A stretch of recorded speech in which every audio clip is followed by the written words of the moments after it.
Welcome, folks, to another podcast session on building high performance teams. Today, I'm delighted to welcome Lory Kehoe, who is the founder and advisory board member to Blockchain Ireland. Lory, been really looking forward to this session. Welcome to the show. Thank you very much, Dara. Pleasure to be here. So, Lory, I'll just jump straight in and ask if you can tell us a little bit about yourself and your career professionally, and maybe a little bit about what you're doing with Blockchain Ireland and yourself personally as well. Anything you'd like to share? Sure. Actually, you know what? I've had a good bit of time to reflect, especially over these COVID weeks and months. And my career really started with one person, a Cork man, by a matter, a guy called Dr. David Keane, um, who actually just gave me a shot. Honestly, it changed my life. For once I showed up to a class that he was teaching, and I'd done my homework, and he asked a question, and I miraculously knew the answer. And from then on, he thought I was a good student and that I was smart, when actually I'd probably only just learned that section. Um, and then because he saw something in me, that made me work harder. And so I showed up every week with my homework done, and I thought, geez, I might do well in this. Anyway, without getting into the kind of nitty gritty and day by day of my career, basically he asked me to become his teaching assistant in the National College of Ireland, which was, I said, great. I was doing a master's at the time. I thought it'd be an extra bit of income, and I was petrified. And I could still remember the day, I had like 20 people looking up at me, and my hand was shaking so much the cursor of the mouse was on the projector and everyone could see it. And I was like, oh God, this isn't going to go well. Anyway, it ended up going well. Dr. David Keane then got promoted from being a lecturer to the dean in the National College of Ireland, and I ended up taking over a number of his lectures. So I started my career actually lecturing in the National College of Ireland. It's a very fortunate position. Really enjoyed that, and it gave me lots of time to go surfing. So at that stage in my life, geez, I was loving it. But look, a couple of things came out of that. I realized one was I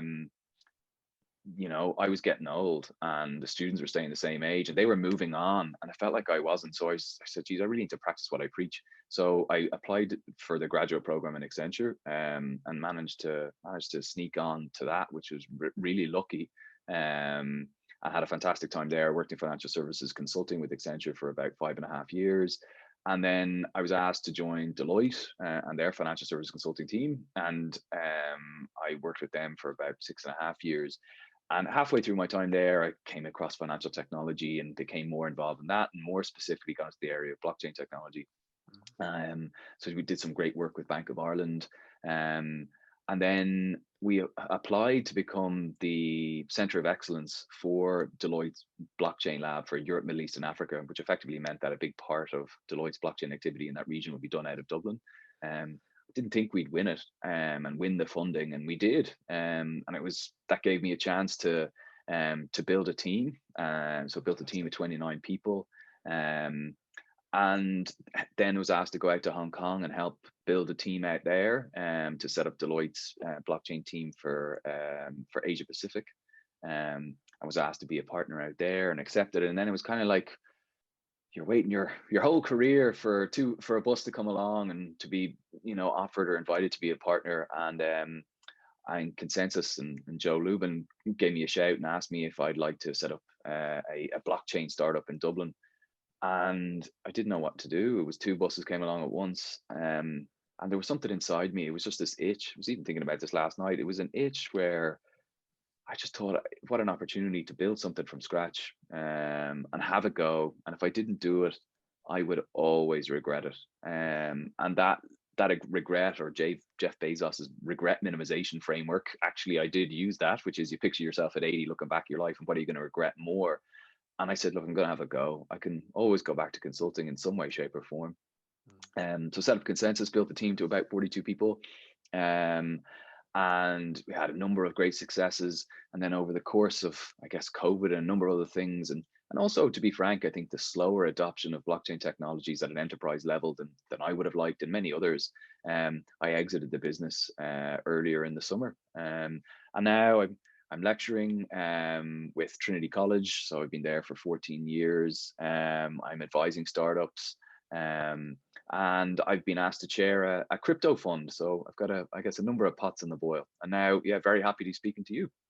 Wow. Well, that's a great story. That's some superb experience in there. And you're a surfer too. Obviously, you mentioned it there. I read a great article about yours with the analogy of surfing and leaderships, which I really enjoyed. If anyone's out there, go to Lory's page there on LinkedIn and check it out. It's a good read. That's with kind of that broad range of experience, Lory, and you've built a couple of relatively large teams from scratch. Some great kind of leadership learning experiences there. Can you tell me a bit about what it means to you to be a leader? Sure. And what I would say is, look, and anything I say here is certainly, based on a lot of mistakes that I've made along the way. I'm sure I've done things right or some things right, but um, I am still a work in progress in this space. And there's a model which I talk about here, and it's called the donkey model, right? And it's named after the developer, which is me. And it's why is it called the donkey model? It's called the donkey model because it has four components, and it's ER. And the first is really around evolving, okay? And that is, I think, one of the key pieces of leadership, that whatever management position you're in, or once you start leading people or managing people, you are a leader. So it doesn't matter if you lead one person or 1,000 people. Yeah, um and I think back to when I was asked in Accenture and even my early days in Deloitte to manage people. And I think back now, and I kind of cringe at my leadership style, which is probably far too much based on an authoritarian model, yeah, and a stick approach, um, versus where I think it would be today, or where it is today. So I think evolving and constantly evolving, and also evolving based on the company you're in, the industry you're in, and the people that you work with, and the teams that you're looking after. If it's an internal product development team, perhaps you can be a bit more casual. If you're leading client teams, you probably have to be a bit more formal and remember that they're paying you. So I guess there's um, tight ropes to walk in that scenario. So I think evolution is part of it. I think another key area around, or the second, or the R, is definitely around reflection. yeah, So I think when you get a bit older, I think it's really important, and where you take a moment to look before you leap. And I don't think I did that. And I still need to work on it, to be less impulsive, where someone sends an email, that you don't have to send a response immediately. And you certainly don't have to send email responses late at night. You set the tone in that regard. So if other people see you sending emails very late, maybe then they think that you need to do that. That's the expectation that people have. yeah, And I think reflection in general, when posed with the business problem, and more often than not, when you're in a leadership and management position, it's people challenges that you face. Not only trying to, what's good for you, but what's good for the rest of the team. They're all looking up to you to help them and their careers and manage their personal circumstances as well. So I think that's a really important point around the model as well. So that's I guess, evolve, reflect, is the other one. I think the second E is education, and we were just chatting about this a moment ago. And I guess since I think I've started my career, I've always done a course a year. Doesn't matter how big, doesn't matter how small. So whether it's a small certificate, or whether it is doing a master's or something like that, or even doing LinkedIn Learning, I think that is a great way to stay in the game, to be aware as to what are the latest tech trends going on, that people are talking about, and also a great way to network and meet people, which I think is really important. And that's even to understand, what are the other opportunities in the market if you're looking to change career, and also potentially to find new customers. So if you are, whether it's virtually through college courses or university courses, um, or in person, I think it's a really important thing. And it's also at a very human level. it's development. Yeah. You're getting better at something, or you learned a skill that you didn't know before. So evolve, reflect, education, and then the last one I think, which I'm sure we've all learned a huge amount over the last 12 months or so, is around resilience. And unsurprising one, but um, I think it's underrated, and I think it's a true test of a person, and how they respond to difficult situations, and especially when they're leading others. Because once again, people are looking up to those people. Yeah. They want to see how they act, how they react, um, and how they continue, I guess, to lead in uncertain periods, which still motivates the team, gives confidence to the team, and continues to get buy-in. I think resilience is a really important skill for leaders to show. Yeah. I really like that. So that's uh, uh, evolve, reflect, educate, and be resilient. I really like the donkey model. I'll remember that. ER, very good. That's catchy. That's that resilience piece. That's come up again and again. I guess in that leadership position, you just have to be strong. Sometimes I'd imagine it can be quite lonely when you know people are relying on you to make the right decisions, etc. That's Look, sorry. Go. Sorry, Laurie. yeah, no, no, look, absolutely. It can be lonely, even on your own, through whatever circumstances that are there. I guess, have I made the right? You think about, have you made the right decision? Have you not? And then you build in all people's personal lives associated to the decisions that you make. And I think COVID has certainly taught me a huge amount, and unnecessarily so, in terms of empathy for others. Mm. I didn't want to break the model by adding in another E, but empathy is probably another one you could put in, or engagement is as well. But um, the I think empathy is a huge thing, and I think actually, you know what? Based on the people I've spoken to over the last 9 months, I think the level of empathy that people are showing one another is far greater over the last 9 months than it has Yeah. been, in many Yeah. years previous to that. Yeah, yeah, that there's some really interesting insights there. Can I ask you, Laurie, in terms of building those teams that you were talking about earlier on, what what what are what do you think are the key characteristics that you look for in a team when you're building it out? What would I say? Okay.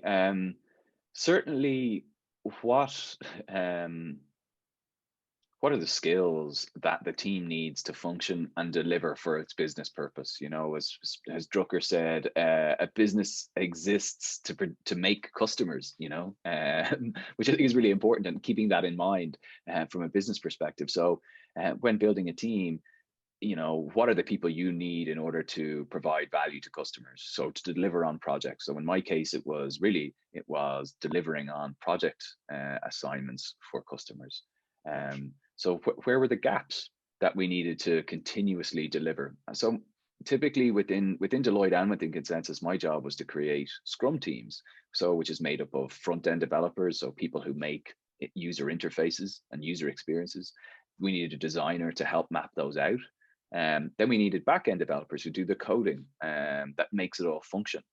And we also needed a technical architect who could help design complex technology solutions between different systems. And we might needed a scrum master to help guide those teams along their development sprints, so 2, 3, or 4 week sprints, as the case may be. And ultimately, it was a mixture of those core set of people that we created, and then we just replicated those teams. Sure, we had to add in a few more technical roles, but ultimately, that was the core of the team in Deloitte and in Consensus. It was creating that Scrum team that was able to deliver, I guess, on the project by creating features for clients. And it was just, the more projects we won, the more Scrum teams we need to create. Also, very fortunate to have a guy called Owen Connolly, who was the Deloitte's blockchain CTO, or Chief Technical Officer, and then similarly in Consensus, he was the tech director there. So he was invaluable in terms of actually developing these technical solutions. and then we had people to execute on those projects. So Right. I think a big question when it comes to developing teams and interviewing people, which I did extensively in both of those companies, is, at the end of the day, and I was also thinking about this today, was, are we stronger with that person? Yes or no? And I think that is a really important question when building teams. And if the answer is yes, well then, it's a good sign. And I Mm. think the other big question is, can we work with that person? Do they fit who we are, and do they fit where we're going? And if the Yeah. answer to that question is also yes, I think you're headed in the right direction. Yeah, that's interesting. So you're talking about being able to identify the resources that you need, the key people to be able to do the work itself. You're talking about getting the right fit. Um, what do you think are the critical success factors? If you had a top two or three or however many things, what do you think are those critical success factors that'll help drive that performance? Good question. What are the critical success factors? Look, I think they need to be, as an individual, I think they need to be able to deliver on that role. I think is really important, right? If you can't do the job that's being asked, well then, that's not a good fit for anybody. So I do think that, in the same way that you've product market fit, you've got person role fit. So I do think if they're able to deliver on what they say, then I think that's really important. That's one. Um, Two, look, and unsurprisingly, and I'm sure everybody said this, I do think there is a cultural thing. Mm. So in Consensus, especially at the start where we were growing rapidly, we were 30 people within 6 months. Um, that the last interview was just an informal lunch with the team. And we could tell from that in person, when we were able to do that in person lunch, did I and did the rest of the team feel that they'd fit with what we were doing, Yeah. and could they work with them? So I think that's probably the second point. And then thirdly, do they understand the industry and where the company is going overall? Yeah. Um, so they'd probably be the I guess the major things. I think when you get into the weeds a bit more on the specific role, are they really going to add value in the role? Are they going to, really be a success factor for the company? Are they going to establish platforms for others? I think they're also very important things. Yeah, I think that's a really interesting one about getting to meet the team that you're going to be working with and seeing if they're the right fit. I guess onboarding people is like it's notoriously challenging, ensuring that the person's coming on board knows exactly what it is they're going to be doing, and that like you're picking out the right person that can not only do the job, but that will be a team fit, that will fit with the culture, as you're saying. Absolutely, absolutely. I like recruiting is a tricky business, and it's Mm. expensive business, and it's even more expensive when you get it wrong. And I think a lot of companies, um, and Google talk about this. They're pretty unapologetic that if there's an open role, then they're not going to rush to hire somebody because there's an open role. They'll wait until they have the right person, and Yeah. that's it. And I think you look at the top mistakes that startups make, and it is that they hire too many or hire too fast, and that happens over and over and over again. And I do think that's a challenge um, out there for startups, and it's patience. And then everybody succeeds when you get it right. Yeah. Yeah. Like we're starting to touch on some of the challenges there again in building high performance teams. What have been some of the biggest challenges that you've come across?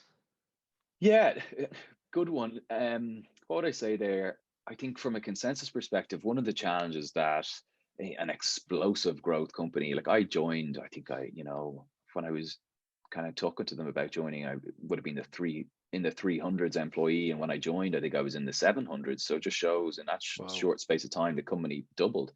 Yeah. And one of the challenges I think that Consensus suffered from, and they do an awful lot of things right, by the way, so we need to balance it, but was that there wasn't a performance management system in place. And it really, I think, when you're a small company, you can get away with that. But when you're a bigger company and you're 500 people plus, it really is in some ways, for some folks, they don't like performance management, but it's a Yeah. necessary evil, because when people, I guess, are with the company 6 months or 12 months, they're expecting some kind of performance review. Yeah. And especially then they're also thinking about, how do I get a promotion, or how do I get a pay increase? And without having some form of goals, objectives, metrics in place, it's very hard for me to say, if there's nothing there, whether that person performed or underperformed, or whether they deserve a bonus or not, or a pay increase or not. Yeah. Um, so I think having performance management, and it doesn't have to be terribly complicated. Even a basic one, I think, is really important. Yeah. Um, and that's something which startup should have. Look, if you have, two people in the company, I don't think that makes sense. But when you start to get a bit bigger, I think it's actually fair for everybody. Yeah. That makes sense. And I guess it gives people a clear objective in terms of what they're aiming for and the results that they need to hit to show that they've been successful, and an opportunity, I guess, to give feedback to people as well. Yeah, that's a really good insight. Can I ask you? We've been thrust into the era of remote work now. There's always been an element of remote work, but we've been like it's I don't think we'll ever go back to where we were. Is Do you see the kind of fundamentals of leadership and the fundamentals around building those high performance teams? Do you see that changing in this new era?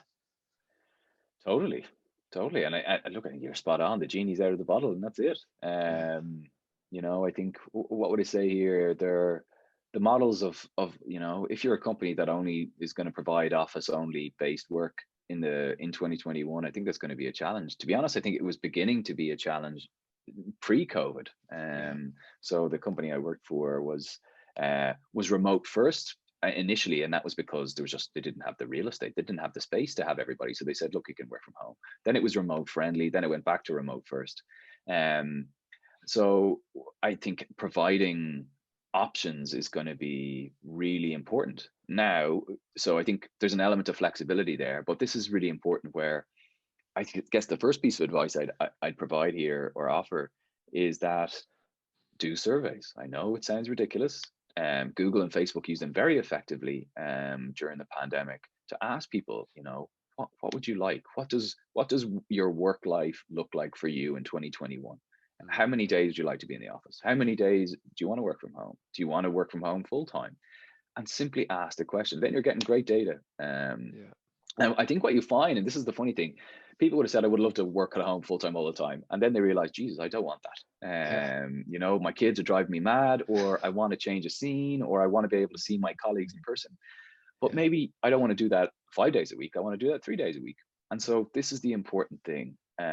So I think it's coming up with what works for you and your company. And so everybody's clear on what that means. Now, I don't think that's straightforward, by the way, because some people are going to want to work 2 days in the office. Some people are going to work four, and some people will do Monday, Tuesday. Others will do, Tuesday through to Friday. So that all needs to be worked out and made clear to everybody as to how that all works. And then that's yeah, not good. It's not a small task, but it's yeah, important, and you'll get great buy-in from your people. So I think that flexibility piece is it's a no-brainer. And companies yeah. that don't do it, I think they're going to be challenged, because other companies who work in a similar industry will provide it, and people will move to where they want to go, and to companies that offer that.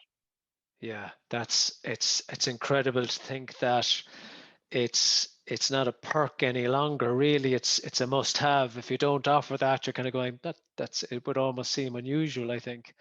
A hundred, a hundred percent. And I think that was slowly creeping in before. So, I Yeah, think employers were saying, you know what, you can work a day a week at home. Others were saying it was a day a month.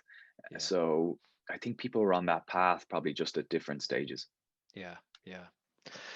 How do you think, we've had kind of an explosion of digital technology, or maybe it's more we're we have to use more digital technology to be able to work more effectively today. How have you seen that, like, kind of, how have you seen it impact on how you're working, and what sort of technologies do you use? What are your kind of your key technologies, if you like? Oh, look, I think everybody's seen it. It's pretty amazing. there's the diffusion of innovations by Rogers, a sociologist from the 60s, and he had that model where you're able to see um, innovators, early adopters, early majority, late majority, laggards, that model. I was recently chatting to somebody about this, and I said, if you think about Zoom, right, pre-COVID, and where people were on that, primarily due to my time with Consensus, I used Zoom, nearly 3 years ago. And that was probably what well, maybe innovators on the cusp for early majority, maybe. Um, and then I think of Zoom during COVID, and you can just plot Zoom, you can just push it through all of those phases. And the example I give is last week, I was teaching my mom how to use Zoom for her prayer group, right? Wow. I know that sounds very colloquial, but here in Ireland, but that was the case. So I Yeah. think, when I say my mother and her prayer group are in the laggards, they probably are. But that period of time just got absolutely compressed for certain technologies. Um, and to be honest, I think it's fantastic. She's seeing people she wasn't able to see in different parts of the city, in different parts of the country, and I think it's great. Um, so some of the tools I guess that I use, look, we're using Zoom right now, Yeah. Google Hangouts as well, Teams, um, Mural, which is a kind of collaboration tool. You're able to put up sticky notes and do that kind of stuff. I use that sometimes as well. And then I think from a university perspective, Blackboard is another tool that we might use, and there's a teleconferencing solution from that. Yeah. The key thing here is I think there's an abundance of tools. Find the ones that work for you, your Yeah. business, and then I guess how do you try and stick to that and nail all the functionality of instead of trying to figure out 10 things at the same time and being an inch Yeah. deep on a bunch of stuff. Yeah, yeah. I think that's fantastic. Teaching your mum how to use it for her prayer group. I mean, it's like everybody's taking the technology on board. It's a really interesting idea as well. Our insight around the compression between the innovators and the laggards because of the situation we're in. It's just accelerated. It's accelerated so much. I hadn't heard that before. That's an interesting one.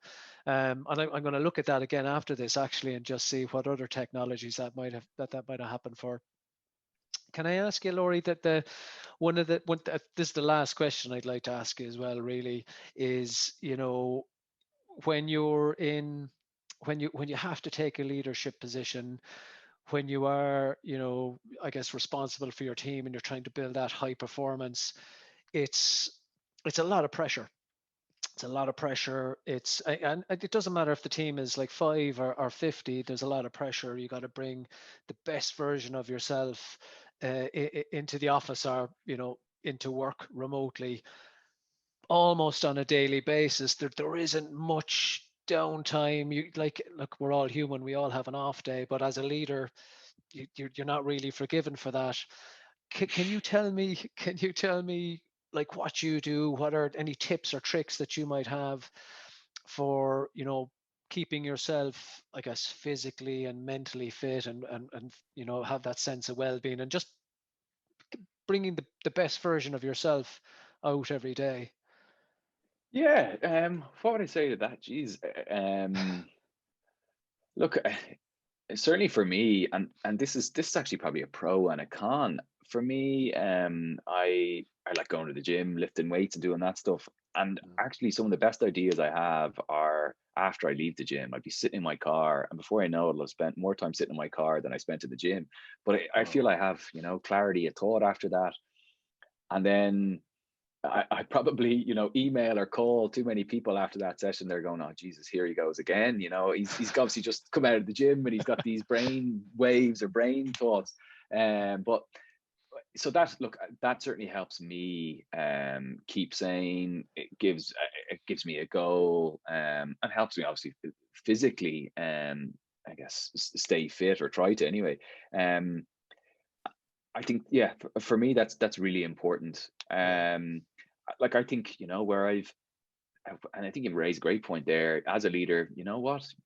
You can't really have too many off days. And I remember once I had an off day, and I spoke impulsively to the group, um, and it wasn't good enough, to be totally honest. And you know what I think it was? I think I was drained, and I remember that day and moment specifically, and it gave me time. And I go back to that point I raised earlier about being reflective. I reflected on it, um, and then that made me think. You know what? I need to be less impulsive. If people say things, you know what? I don't have to respond. I can gather my thoughts and respond later, and in a far more constructive way. Yeah. And I think that's a skill. And I think, gee, I think some business leaders have that, because it appears they don't have off days. And I think it's their ability to take feedback quickly, to process, and then know what to say, know what not to say, and know Yeah. when to say either, if that makes sense. Yeah. Yeah. And I'm thinking about your EOR template as well, or formula, and the reflection piece coming out strong in what you're saying there, and also the resilience piece. When I hear you talking about going to the gym and doing weights, kind of building up even that physical resilience to be able to, I guess, I mean, it takes a lot of effort as well physically, to lead on a daily basis. Um, this has been really, really interesting, Lory. I'm going to go back and listen to this and take my notes. I was mad keen to pick up the pen as I was going through it today, and I said stop. But that's been really interesting listening to you. I'll just say to anyone against who might be watching this, check out Lory's LinkedIn page. There are some really cool blogs and articles in there. I've certainly enjoyed them. I'm sure you will. And Lory, I'd just like to say thank you very much for your time. My pleasure. Thank you very much. An absolute pleasure to be on it, and wishing you every success for the rest of the series. Thanks, Lory.